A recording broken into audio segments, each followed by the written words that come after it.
బంగ్లాదేశ్ మళ్ళీ తగలడిపోతుంది. 2024 June, July, ఆగస్టులో తగలపడిపోయినటువంటి విధంగానే మళ్ళీ బంగ్లాదేశ్ లో అల్లర్లు మొదలయ్యాయి. ఆ అల్లర్లు ఇప్పుడు మీడియా సంస్థల్ని అలాగే మన దౌత్య కార్యాలయంపై కూడా ముట్టడించాయి.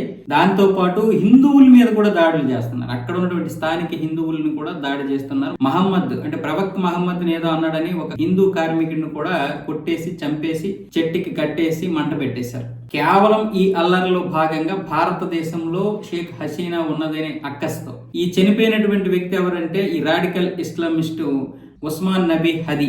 ఈ ఉస్మాన్ నబీ హదీ ఇంకిలాబ్ మంచ్ అనే ఒక సంస్థ నుంచి దాడులు చేస్తూ ఉంటాడు, లేకపోతే అతివాద ప్రసంగాలు చేస్తూ ఉంటాడు, యువతని రెచ్చగొట్టే ప్రసంగాలు చేస్తాడు. రేపు 2026లో ప్రధాని అవ్వడానికి ఎన్నికల్లో బరిలో దిగడానికి కూడా ప్రయత్నాలు చేస్తున్నాడు. ఇలాంటి సమయంలో గత శుక్రవారం ఇతని మీద దాడి జరిగింది. ఆ దాడి భారత ఏజెంట్లు చేశారని కూడా ఇప్పుడు బంగ్లాదేశ్ ఆరోపిస్తుంది. వాస్తవానికి ఇక్కడ రాజకీయాలు ఎలా ఉన్నాయంటే ఒకడి నుంచి ఒకడు అంటే పోటీ చేసి గెలవలేనటువంటి పరిస్థితుల్లో చంపుకుంటున్నారు.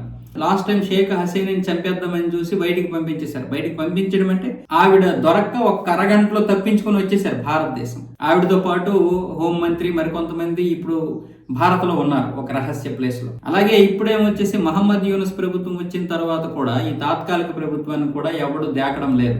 వాళ్ళే ఇష్టం వచ్చినట్లుగా సుప్రీంకోర్టును నడిపించుకుంటున్నారు, లా వ్యవస్థను నడిపించుకుంటున్నారు, రాజ్యాంగాన్ని చూసుకుంటున్నారు. మహమ్మద్ యూనుస్ ఒక డమ్మీ అంతే.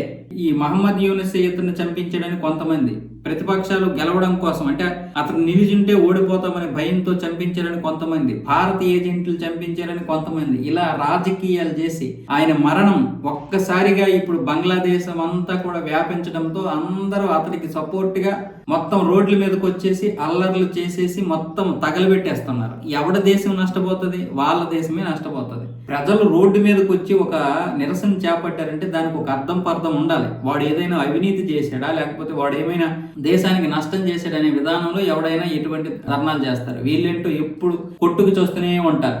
మరొక వైపు ఏమొచ్చేసి పాశ్చాత్య దేశాలు ఆయుధాలు అమ్ముకుంటూ బ్రతికేస్తున్నాయి. ఈ ముస్లిం దేశాలు ఏమొచ్చేసి ఇలా కొట్టుకుంటూ చస్తున్నాయి. కొన్ని గల్ఫ్ దేశాలు ఏమొచ్చేసి చమరమ్ముకుంటూ బాగా లాభపడుతున్నాయి. ఇంత దారుణాలు జరుగుతుంటే ప్రపంచంలో మనం ఇంకా శాంతి అనుకుని ఉన్నాం. ధర్మాన్ని పాటించాం కాబట్టి మనం ఇప్పటికీ ప్రశాంతంగా ఉన్నాం. కానీ దరిద్రం ఏంటంటే విభజన కరెక్ట్ గా జరిగితే మనకు అసలు ఈ రోజు స్వర్గంలో ఉండేవాళ్ళం. మనం గత 60 సంవత్సరాలుగా కాంగ్రెస్ పరిపాలించకపోయింది, సర్దార్ వల్లభాయ్ పటేల్ గారు మొదట 10-15 సంవత్సరాలు పరిపాలించినా, లేదనుకుంటే గాంధీ దీన్ని విడగొట్టకపోయినా, విడగొట్టి కనీసం పూర్తిగా ఈ విభజన చేసేసినా ఈ రోజు మనం స్వర్గంలో ఉండేవాళ్ళం. నేను చెప్తున్నాను.